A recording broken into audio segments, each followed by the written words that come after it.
All right, everybody, welcome back to another episode of the Higher Alignment Podcast. And I'm really excited because I have a new friend and a new guest on today, Mr. Billy Zerillo. And Billy and I actually met on LinkedIn, which I know a few of my guests have been the case now, but that's the beauty of the internet. You cross paths with people you might not usually cross paths with. And what I love about Billy and his work, what attracted me to it is he's actually a financial advisor and coach. However, Billy's approach to, which we'll get into it, to finances and money and wealth goes back to the root cause. And anyone who's been consuming my content or listening to me for a while, I always say I'm a root cause girly. And whether it's burnout or relationships or money, like it all stems back to the same place. So I'm really excited to dive into this with you today, Billy. How are you? Wonderful. It's a beautiful Monday, right? And so it's a great start to a new week. And I mean, it's like I guess it's the first Monday of the month, right? And Right? so we're in May, so we're spring is here. Yeah, I don't know how you feel, but I'm glad I don't have a case of the Mondays like I used to. Like I remember when I used to wake up when I worked in the auto industry and Monday was like, "Oh God," like you almost like don't want to go to bed so that it doesn't have to come the next day, but I like Mondays now, so hopefully you do too. Yes, yes. The Sunday scaries into Yeah. that led into the Monday, dreadful Mondays. And so Yeah. yeah, I have that same story. And so I definitely sure we'll get into it. But yeah. I definitely enjoy Mondays a lot better than I used to. Well, yeah, let's start there. Let's get into your story a little bit and maybe, how you got into the financial investment space and then also what it was in your experiences that led you to talk about money and wealth in the way that you do now. Yeah, so that's I love sharing my story. And I love hearing other people's stories because it tells us so much about who they are and where they came from. And so I grew up in a different industry. I feel like a lot of us start off in an industry. We're 18, we're 19, right? We know what we're going to do with the rest of our lives, right? For the next 40 to 50 years of our life, we have it all figured out at 18, right? We know exactly what we're doing. That's not the case, right? And so, I grew up in the hospitality world. I grew up in hotels, big, the big brands and stuff like that. And I always loved people. I loved, hearing people's stories, like I just mentioned. But I got to the ripe age of 30 and was like, all right, am I going to be able to do this it's kind of like almost a burnout situation. It's like, am I going to be able to do this for the next 40 years of my life? And the answer became quickly no. And I was lucky enough to kind of stumble into financial advising. I was kind of in a weird world where I was just like I didn't know where I wanted to do with my life, so I was just grabbing at anything, right? And so I'll never forget it. Me and my wife were, hey, we're 30, 31. We need to do the adult thing and actually have a money talk, right? And so we sat down with an advisor, and as we're walking out of, his office, my wife kind of looked at me and she said, you'd be really good at that. And I said, what do you mean? And I was like, I'm terrible with finances, right? Like I didn't learn about this stuff. Like he's teaching us. And she said, that's exactly it. She said, what you can't teach is how you connect with people. What you can teach is finance. You can learn about money. That's a learnable skill. And so that was 5.5 years ago. And so, Shout out your yes, wife. yes, shout out my wife. She saw the Saw potential the even vision. when when I didn't. But that's why I love her, right? That she sees things that I don't see, and I see things that she doesn't see. And so but yeah, so got licensed the whole 9 yards. And just like every financial advisor, probably some financial advisors are going to be listening to this. We're going to help whoever needed help, right? Like we don't have a target market. We're just like we just want to help people, right? And but it wasn't, to answer your question, like what I do differently now compared to when I was first in the industry is I read a book. It always starts with like you read a book, right? And then I read a book called The Psychology of Money, and it fundamentally changed the way I wanted to advise people. It fundamentally changed the way I thought about money, and not only just from a client perspective, but from my own perspective, right? And uncovering the root cause behind why, because you look at money and you're like, that I know I need to save more. That's a logical thought. I know I need to spend less. That's a logical thought. But we don't operate in logic, right? When it Right. comes to our money, we operate in emotions, emotional based decision making process. And those are often tied to deep rooted stories that we grew up with, right? That we learn from our parents, from our society, and all those types of things. And so when I started to realize my own limitations, my own story that was holding me back from having money conversations with my wife, being able to not feel anxiety around money or about spending money, right? I would feel anxiety, so much anxiety if we spent $100. So we'd be at the grocery. Even though we had money, yep, we had money in the bank. We weren't living paycheck to paycheck, right? All those things that you think are going to happen wasn't the case numbers wise, but feelings wise, I felt full panic mode. And so uncovering those money stories, the root cause, that led me to want to do that for my own clients. And so that's kind of how I got into the industry, and then why and how I made that shift into thinking and wanting to be an advisor that talks about the behavioral side and the technical side, but the behavioral side first. Yeah, that's so great. I'm glad you pointed out that logic versus emotion because it is true. You know what I mean? And obviously, so I work with my clients mainly from a burnout standpoint. But my clients are typically entrepreneurs, executives, high performers, and let's just say we're all money driven as far as in that space. I guess I can't say all of us, but that's a heavy reason why you typically become a high performer. Well, at least you think it's because of the money. It's usually, again, root cause that goes underneath that. But, I'm constantly having conversations around what is your relationship with money, right? Because I have seen, and even going back to my previous job, I was working in a finance department. So I was seeing people's credit, I was seeing people's income, and that's the first place I noticed. Like I would see people making $500,000 a year maxed on everything. And then I saw people making $1 million a year really cheap. Didn't like, just same thing as you're saying, had money in the bank, wasn't overextended, and still just spending even a few $1,000s was like, oh no, they just didn't know if they could do that. You know what I mean? And that was the first place I started to kind of like process. It's like, oh, it's not even about the money itself. It's about your relationship with it. So maybe let's start there. Like, what is when you're getting to uncovering that stuff? Because I'm assuming, and correct me if I'm wrong, the reason you get to the root cause of someone's relationship with money is to help free them in some capacity so they don't feel so stressed Yep. out about it and be able to enjoy their lives and be able to see reality for what it is beyond the emotion. But like, so what's your first step in like helping someone or getting kind of a snapshot for where someone is at with that and what their relationship is like with money? Yeah, I think the biggest thing, the first step that we often take is in our planning process is is hearing their money story. So asking them questions about where they came from, what type of what was their earliest memory with money, what was you know what were the money conversations like in their household, because that's going to be a telltale sign of how they operate with their money today. I'll give you an example.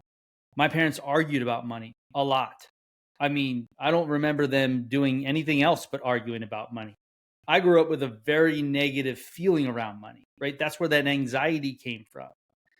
And but my wife, complete opposite. Mom and dad together 35 plus years. They both had good government jobs, made really good decisions with their money.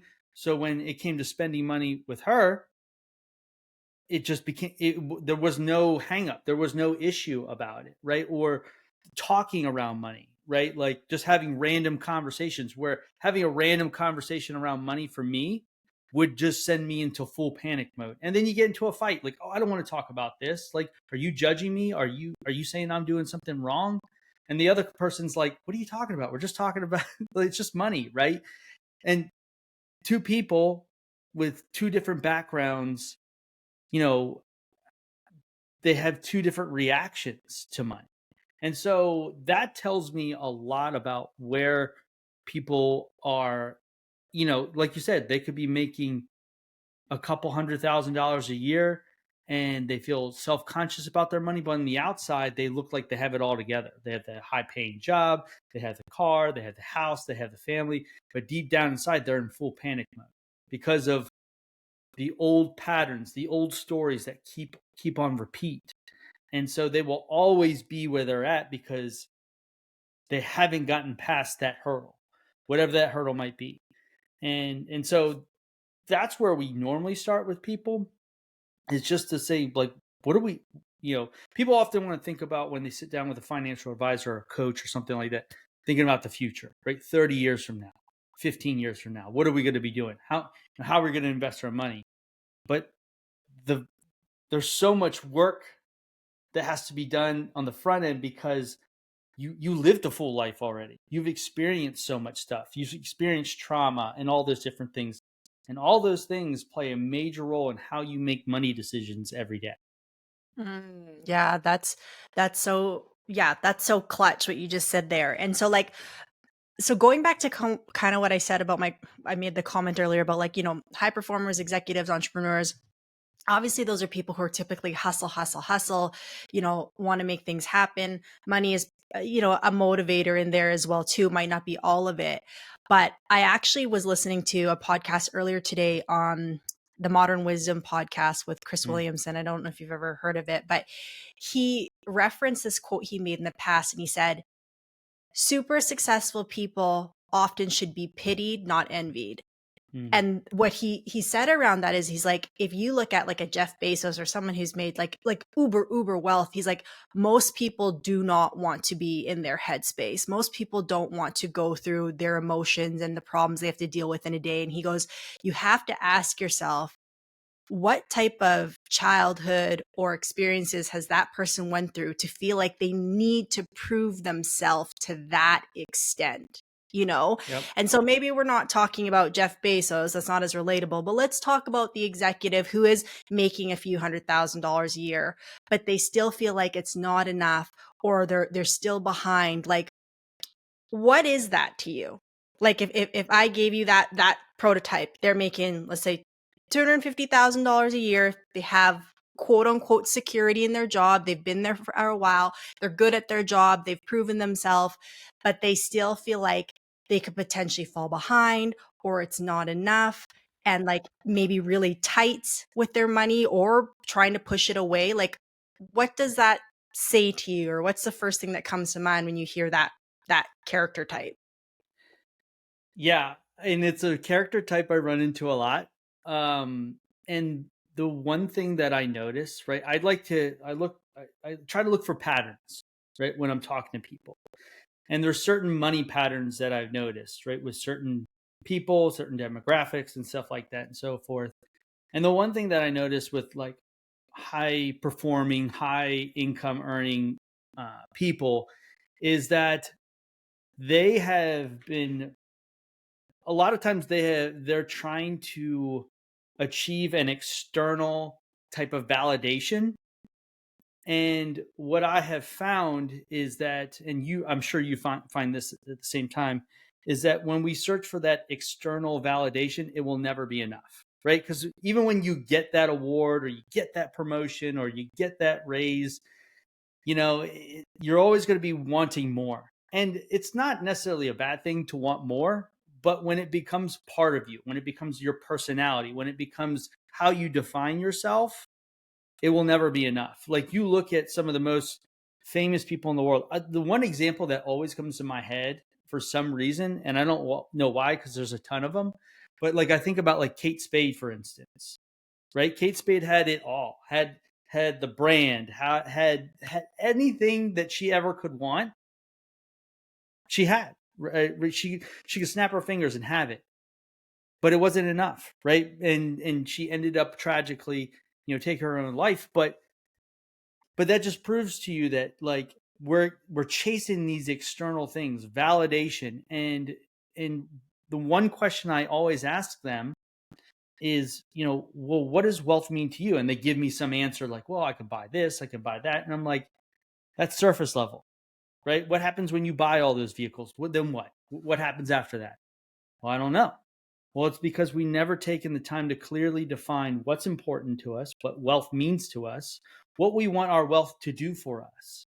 And when we start to ask those questions, we can then begin to hone in their vision, and then they can chase their vision.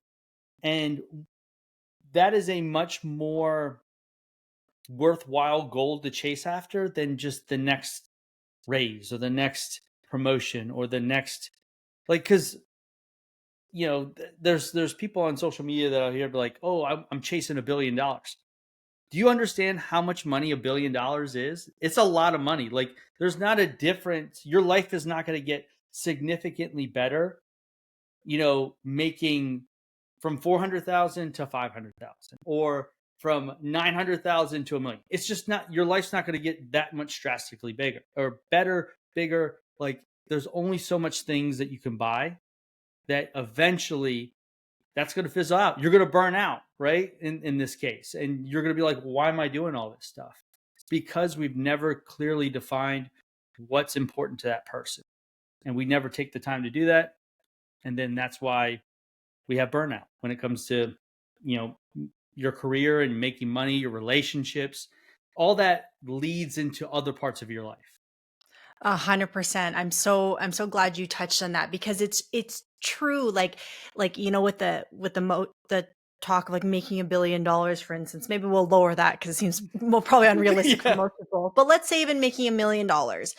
You know, when I'm talking about people with whatever their goals are, I always bring it back to like I'll list out a bunch of material goals with them. So I break it down in 8 different categories. And so finances, physical health, emotional well-being, blah, blah, blah, blah, blah. And then they kind of list, well, what's your goal? And I just let them go off the top. What's the first thing that comes to mind? And then once we list out all the usually more external metrics Yeah. of it, I go, okay, so now if you achieve that, how would it make you feel? Mm, And I think it goes back to the same thing with making $1 million. Like most people think that, okay, well, if I made $1 million, that means I would feel X, right? I would not have the pressure every month of taking care of everybody. Like I'd be able to pay my bills clearly. I'd be able to like not have to work so hard, right? And still be able to live out my life and enjoy soccer practice with the kids and be more present with my family and like all these things they think would give them that. And then go, okay, so like we need to go after that. We need to go after that feeling because you actually don't know if that $1 million is going to bring you that relief that you're after. Like you actually have no idea. You hope it's going to, and that's why you make it your metric. But to your point, people have made hundreds of millions of dollars and end up being some of the most unhappy people on the planet. But I think it goes back to what you said of like, do you know yourself? Do you actually know what's important to you? And are you building, your success blueprint around all of that? mm. Yeah. I love that. And it's so true. It's just, yeah, it like you said, it all comes back to the most important question: what's important to us? That's often where I lead from. It's a question I ask myself, every day almost. It's like, what's important to me? And I think people need to realize too, like that's going to change over time as well. Like what was important to you in your 20s and 30s may not be important to you in your 40s, 50s, and 60s. And so it's like that's always going to be evolving too. And so just because you have it figured out today, like, hey, I know I'm chasing, like you said, like chasing the feeling rather than chasing the metric. It's like, okay, well, I want $1 million so that I can spend more time with my kids at their soccer practice. You're not chasing $1 million, you're chasing that time freedom, right? Does that really quantify to $1 million? And like you said, like just because you have $1 million doesn't mean those problems go away. Sometimes the more money you make, the more problems you have, right? The more responsibility you have. And people don't realize that it's like you're running a business, you're a CEO, you're an executive. Like the higher you climb on the food chain, the more and more time that you're giving up to get that money, right? And so it's like then you got to figure out like how do I separate myself from making that money, right? Like what is the actual feeling that I'm chasing? And then we make goals around that. It might not even be what you originally thought would be the goal. Might be more attainable goal at that point. And so what is that process for you? As much as you can give us, as far as like, so when you see someone again in that state where they're chasing and they think it's the dollar amount, and you're telling them like, hey, what you're actually telling me is that being more present with your kids is more important, and spending, you know, you know, spending more time at home and like being present with your wife or your friends or whoever, like just being more present in your life. You're telling me that's what you want, but your actions aren't actually aligning to that, right? Because like, I talk about the nervous system a lot. And so if I was to use this example, it's one thing to consciously know, hey, I do want to stop working at 5 p.m. so I can go be present with my family for the night. I do. But my body goes through a very visceral, anxious reaction when I shut my computer at 5 p.m. and then I open it up again at 8 o'clock. Like I want to, but I'm having a hard time like actually putting it into motion. Like how do you work with someone through that? Yeah. So the biggest thing that we do in our process is, you know, because we're talking to them about those things that you just mentioned, right? And we're starting to uncover and see that disconnect. And it comes down to a lot of programming, right? A lot of the way that that brain is wired. And so we need to start figuring out ways to rewire that. And one of the key things that we do that's helped a lot of our clients is is what we call the financial statement of purpose. And it's a purpose statement that we help them, we use their words to define this statement. And there's no real formula to the statement. It's really got to be based off what's important to them and their words.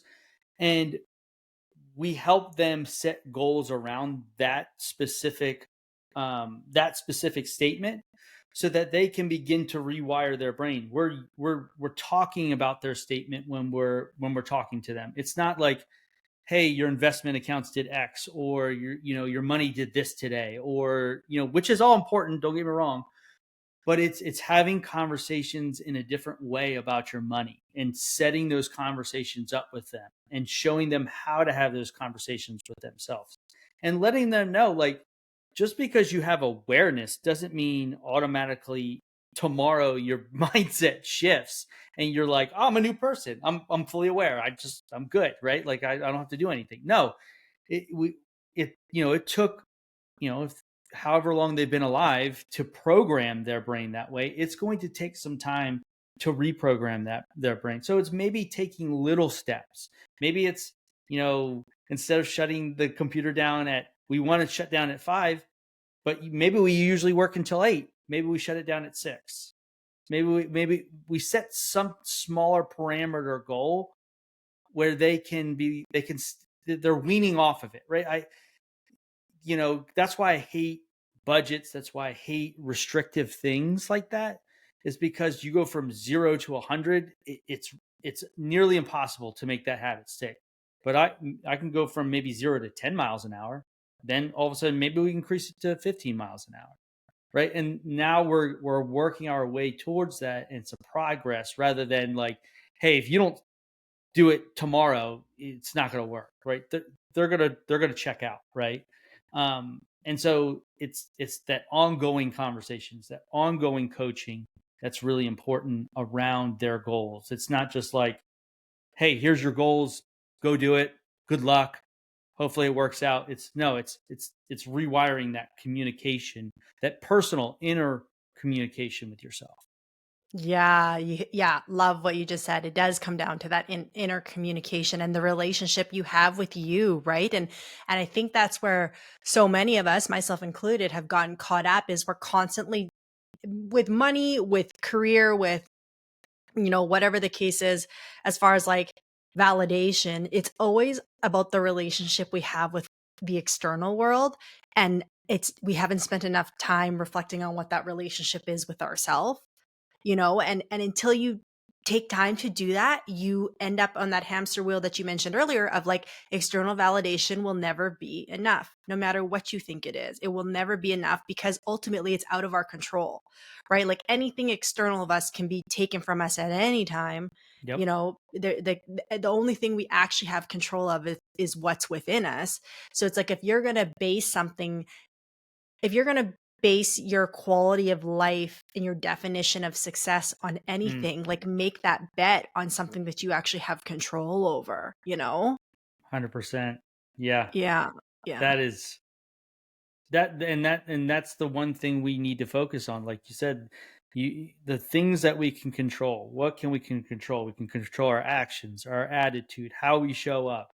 Those are the things that, you know, one of my mentors used to say, if you do the right things long enough, you'll be successful, right? And so it's like those little things, those little victories and those little steps over time. I love compound interest. I'm an advisor, right? So it's compound interest, right? Working in your favor, the little steps every day that add up to, all of a sudden you're going to turn around and you'll be like, I'm not the same person I was, a year ago or 2 years ago. And that's where you want to be. And it's going to take a little bit of work, but if you're an executive or an entrepreneur, a business owner, you're not afraid of hard work, right? That's what got you to where you are at.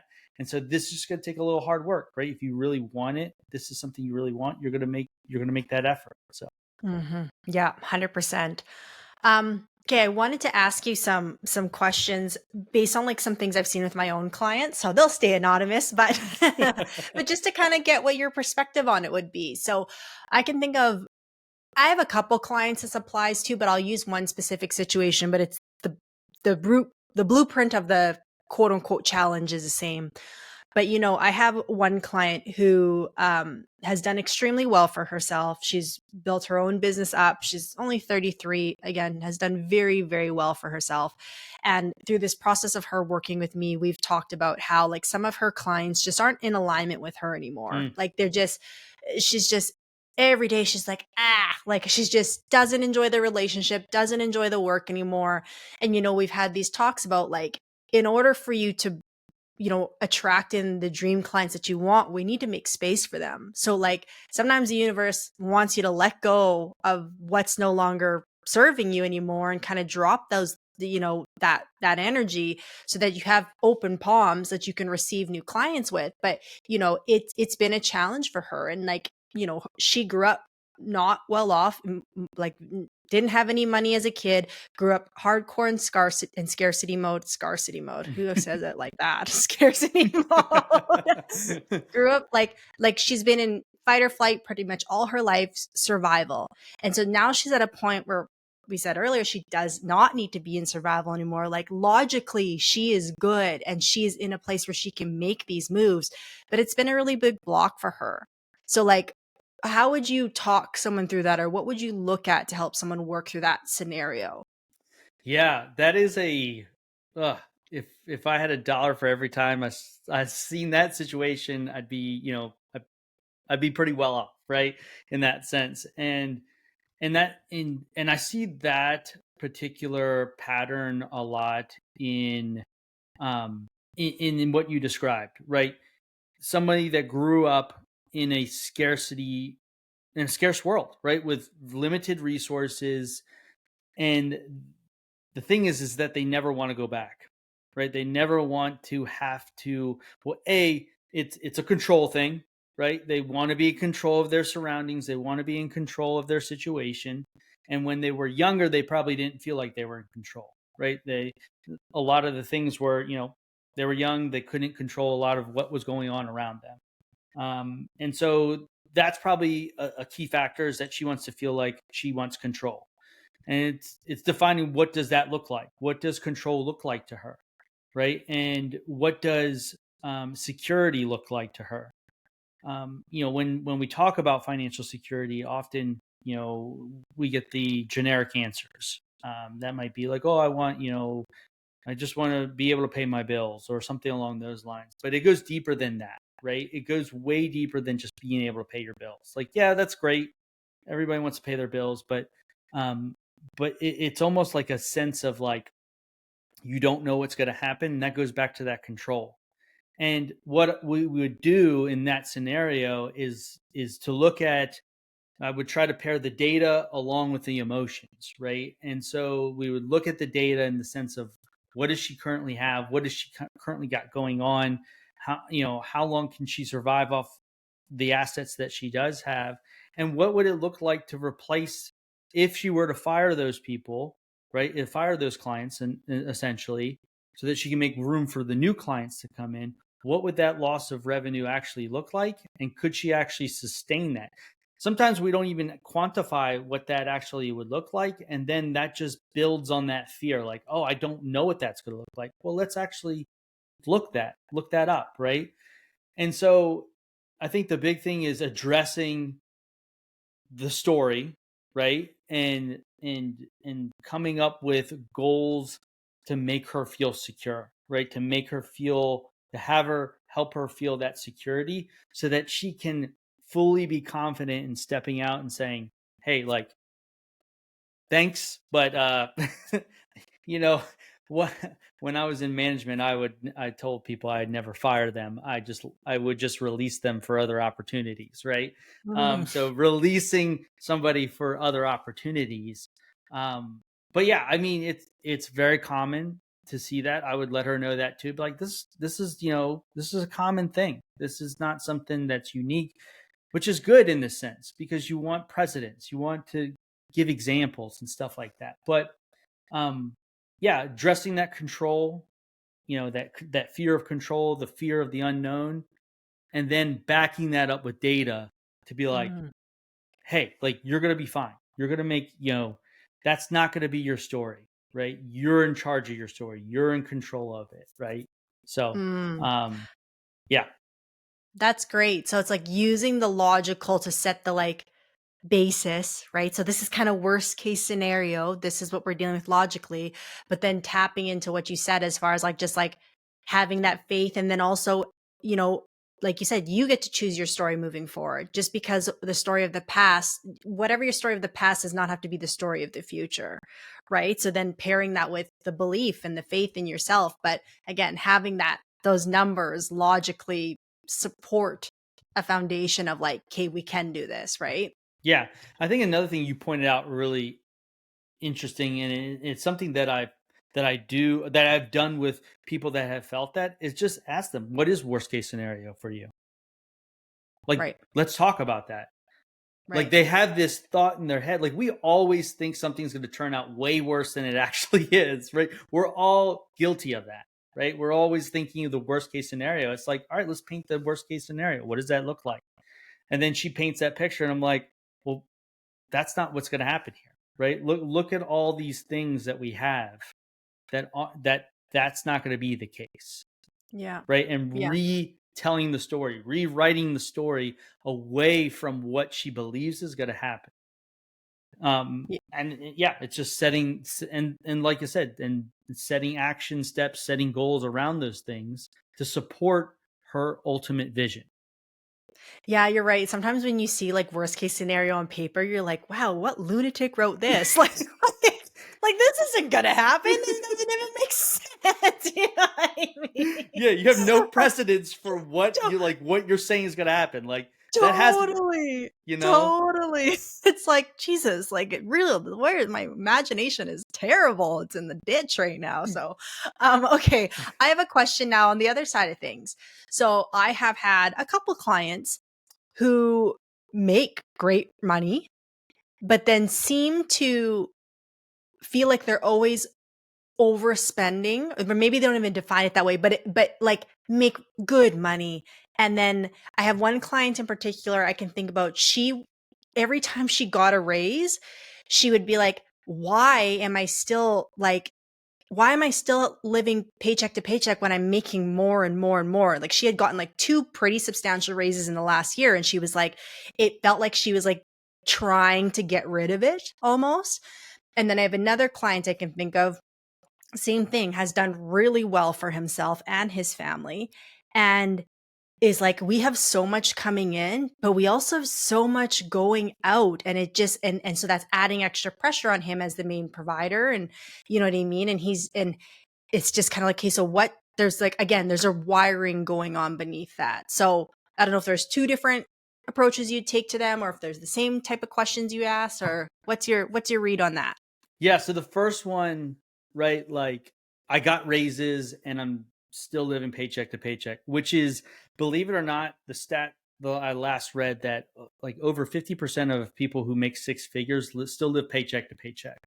And the simple reason, without knowing all the other external things, right? The first thing I would look at is lifestyle creep, right? We get accustomed to a certain lifestyle, and all of a sudden, when we get a pay raise, we just match our lifestyle to the pay raise.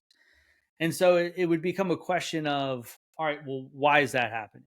Right. It often comes from a lack of awareness, right? Is usually a first thing, a lack of awareness, not only to where our money is going, but a lack of awareness to, and I know I harp on this a lot, but it goes back to a lack of awareness of where we want to go. Like, what do we want to do? Sometimes we can get in autopilot mode and we're just living life, which I love. I love living life. I love living for the moment. I love having experiences, right?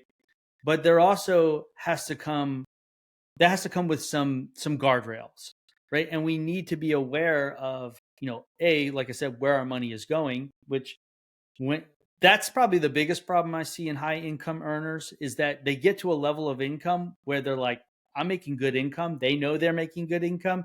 And so they're like, well, if I'm making good income, I don't need to keep track of it. I don't need to be mindful of it, right? I have plenty of coming in. So, and I have plenty coming in next month. And so they just keep spending and spending and spending without any rhyme or reason. I call it intentional spending, right? When we spend our money intentionally, right? We every dollar that we make has a job, right? We have money that's for fun. We have money for the long term. We have money for, if we need it for an immediate need, or money for investment. So being intentional with our money, when we become intentional with it, for the lack of better term, I often see people not have that problem anymore. They're like, oh, well, I'm more aware of where my money is actually going, and so they don't allow that lifestyle creep. And the same thing for the other scenario is it just comes down to a lack of awareness in where our money is going and why we're spending the money that we are. And it's a like I said, it's a big problem that I see in high income earners, high performers. It's usually that, like, and another thing that could lead to overspending. I see it a lot. I'll give you an example of a client I have. They make really good money, right? They have a nice house. They have all the nice things in the world, but this person's having to work an extra job, even though they already make high income. And it was because when they were growing up, right, we uncovered their story. They were growing up, their parents would, basically they would buy them a bunch of stuff. They would feel guilty about buying all that stuff, and they'd take all their toys and they'd throw them out. It was crazy. Interesting. Yeah, crazy story, right? But she always felt like she didn't want her kids to have that life. So she's always trying to, make sure that they have the best life. So she's just spending money like all over the place. And but at the end of the month, she's like struggling, right, to pay bills and stuff like that because she's spent all her money on other things. And it goes back to the story, the lack of awareness to where our money is going, but then also a lack of awareness of where we want to be, right? Where do we want to be in the next year, 2 years, 3 years, 10 years, 20 years? You can define those couple of things. You're going to have a better opportunity to keep more of your money in the long term. Okay, so you said obviously awareness, just being again, and I'm guilty for that. I know when I started making, good coin, same thing. I was like, oh, I got a good paycheck coming in every month. What's this purse and these shoes? And it's like, oh my God, I would sit at my desk and just order, order, order. You know what I It's mean? So easy. Yeah, totally. It is easy. And like, and I would say like I still put away a good amount of money at that time, but I could have put away more if I was really more intentional with that awareness, right? So being aware of where you're spending your money, and that awareness going back to like, what are we optimizing for? What are the things that are most important in my life, and is the money going into those buckets? And if it's not going into it, then we need to ask some more questions about why that is, right? So that's great from like a practical step.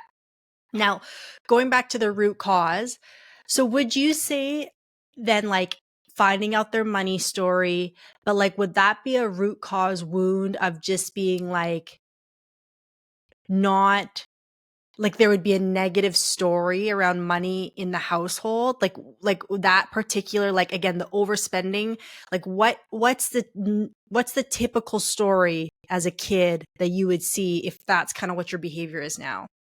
Yeah, I think a typical story is coming from a place of lack, and that they never want to feel like that again, right? And they're going to do whatever in their power, right? And when we're in that survival mode, right? And if we never get out of it, we can never get to the next level. So we're always just constantly burning, right? We're always just constantly working, because if I stop working, I'm going to be poor. Like that's the equation that's in the head. Like if I stop working, or if I work, not even if I stop working, if I take my foot off the gas, I'm going to be poor. I'm going to be in the streets. And it's like there's so much that has to happen before that actually does happen. Like going back to the worst case scenario, like that's not like when you write it down on paper, like it sounds really crazy because it is crazy. Um, but it's that it's coming from a place of lack. On the flip side, I have seen a couple instances where a person comes from a place of abundance, right? Their family was well off, they had a lot of things, and they don't value money the same way as the person from lack. Like the person that doesn't have the value because they had it, like they had it everywhere. They're just like, well, money's like, I don't need a plan. Like going back to that, like, hey, I'm making good money. I don't need a plan for this. Like I'm always gonna make good money. I'm always gonna have money. And it's like you can burn out that way too, right? You can spend through. I mean, you look at the stats, like you think about like business owners, like usually the third generation in business owners, the business is out of business because that person who inherited the business at the third generation doesn't have the same value to the business as the person that started it, right? That brought it up from the ground, that fought, that cried, that bled, that all the sweat, all those things to build that business. And so it's like, yeah, just because you know that's why your story is so important. It's not just the lack, it's also, hey, the overabundant person, the person that had it all, could be in the same ultimate, the same boat at the end of the day. Yeah, you're true. Or you're true. You're right. It could go either way, and I guess that comes back to your point earlier about like acknowledging your money story up to this point, but then redefining what that looks like for you now. Like you ultimately have to be the writer of that story, or at least put pen to paper of what you want that to look like, so that whatever the old programming is won't steer you off the course of what's actually most important to you. It's the same thing of like, you hear two sons or have an alcoholic father, one never drinks alcohol for the rest of his life, and then one becomes another alcoholic. Again, it's like it's your story to define, but you actually have to take the time to sit still and define that. And I think that's something none of us do. Of course, we're not taught that in school. We're taught to line dance or something silly like that. That's what we learned in my school anyways. But like calculus, whatever, trigonometry, I've never used any of those. I guess the engineers wouldn't agree with that. Maybe they do. But like understanding our relationship with money is so important that it's like that's really a talk we should be constantly having, because like you said, it's also going to evolve and change as we get older and we grow. So um, I wanted to ask you another question. And one thing I'm constantly talking about with my clients is like defining success in your terms. Mm. And it is not realistic, in my opinion, or naive to say money doesn't matter. It absolutely matters, especially with the economy how how it is right now. I don't know how it is in the US, but in Canada, we've been on a slippery slope. It is not in a good place. Standard of living is super high, et cetera, et cetera. Um, so money is important, you know what I mean? And I think people should enjoy money, and people, like, money is not the root of all evil. Money is not a negative thing. Like, you should want money, you should want to make money, you should have a healthy relationship with it. But when I talk about redefining your definition of success, to me that's like for me personally, just making a lot of money is not enough. I've done that where that's all my focus was, and I burnt out, and I woke up every morning in dread and feeling guilty, like with anxiety every day. I've changed my money story now. Not my money story so much, but my success story. Like, Mm. what does that look like for me now? So, like, when you're talking with people about that, like, how do you encourage them to answer that question, or how do you guide them to answer that question of, like, what does success mean to you now? And I guess what is money's part in that definition of success? Yeah, and I love that question, right? I love asking those types of questions, not only to my clients but to myself. And you know, I pair that question that you just asked, what does success mean to you? Because I think, in the marketing world does a really good job of telling what success should look like, right? We should have the fancy cars, it should be Instagram, right? That's what success looks like, right? And and I pair that question with two other questions, right? What does wealth mean to you, and what does money mean to you? Because those are two different, in my opinion, they're two different terms, right? Wealth is one thing, money is a different thing. And because money could mean like security, right? Where wealth could mean something beyond ourselves, right? And so with those two answers, I ask the question, like, what does success mean to you? And people, well, it's, I make a lot of money, I'm successful in my career. And I'm like, you know those are all really great answers, but like those are just surface level answers, right? Like, just does money, asking the question, like, if they told me, hey, like, money, making a lot of money means success to me, okay, it's like, well, let's dig deeper into that. What does that actually mean to you to make more money? And so it is important to define what success looks like to you as a person. And yeah, and so it comes down to really those three questions. Those three questions will give me a lot of questions to ask them about what they just told me. um and right, in your coaching sessions, it's that first answer is usually the surface level answer. It's the answer that they feel comfortable giving. And the answer that is real is uncomfortable. And I think people don't realize that, like, the success question, like, should make you feel a little uncomfortable to say, in my opinion, because that is what because it's almost like I might doubt that level of success, right? Like, oh, making money, anybody can go out there today and make a ton of money, right? That's like, there's ways to go out and make money pretty comfortably, right? But that level of success that is really important to you is uncomfortable, because it's something in the back of your mind that you're like, I'm stepping out, right? I'm taking a step of faith in order to hit this level of success. And so that's where I want to get to, is like, where do you start to feel a little uncomfortable, right? Maybe that's not a level of success that you even shared with your mentors, your family, your friends, your spouse, your kids, right? That's something that you keep deep inside. That's where we want to get to, because when we can touch that level, the other stuff becomes a lot easier to talk about, right? What we're doing with our money. Where do we invest it? How do we spend it? How do we get intentional with it? The goals become a lot easier to define, because we've truly defined what success looks like to you. Oh, I love that so much, because you're right. The first answer is always the most polished, right? And the one they've listed off a few times, I myself included. As you're saying Yeah, it, I'm thinking same about here. myself. But that answer that you're that you're like, oh, do I even want to say it out loud? Like, or I don't need to say it. I know it. I don't need to tell him. Like that answer that makes you sweat, or better yet, makes you go, this is silly. Like you don't say it. And for me, like I would say I experienced this before, maybe even some of my clients, like I know for me, saying the money part was never hard.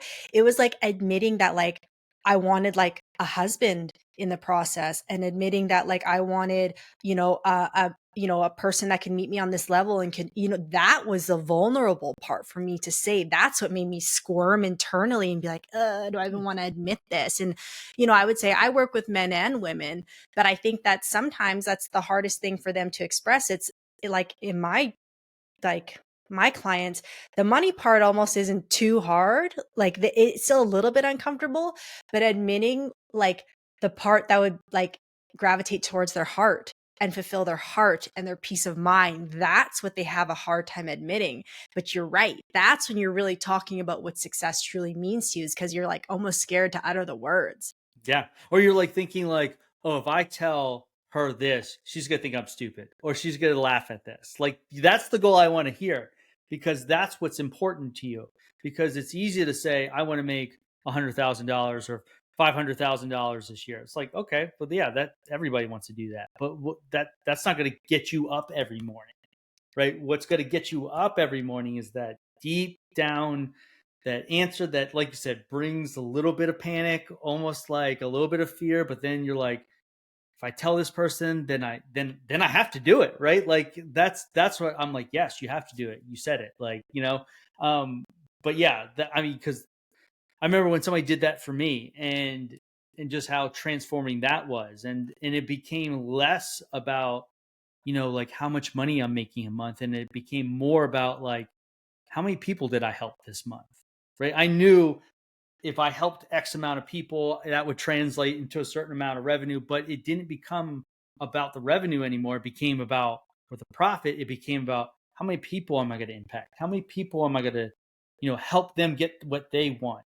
And if I know, I always, I can't remember who said it, but, they said it was shoot, I wish I knew his name. But anyways, he said that if you can help enough people get what they want, right, you'll get what you want. And so when I started to detach from the number, right, oh, I want to make this much a month, and became more about like, I want to help this many people this month, the game shifted, right? And it became more like I started to wake up earlier. I started to wake up happier. I started to wake up like more energized and ready to talk to people, instead of me being like, oh, I want to make 30 grand this month, right? Like, I guess I guess I got to make some cold calls. I guess I got to write a couple more DMs or something like that. But when it became about helping people, that's when it shifted. But that's my level of success. That's how I measure my success, is how many people that I help. I love that. I love that so much. And I think that's a great place to end this episode, because there's so much valuable information today. So before we go, Billy, though, please just tell my audience like what you got going on, where they can find you, where's the best place to connect with you. Yeah. Yeah. The best place to connect with me is LinkedIn. I spend a lot of time there. Go check out my content, interact with it. That's where you can learn a lot more about me. I share a ton about my own personal money story there, because I think it's important that you see that. And so, if you want to connect there, you can DM me there as well. And we can definitely connect on a deeper level if you want to learn more about my process, how I help people. And all that good stuff. So Amazing. And I will put the links to all your stuff in the show notes as well, too.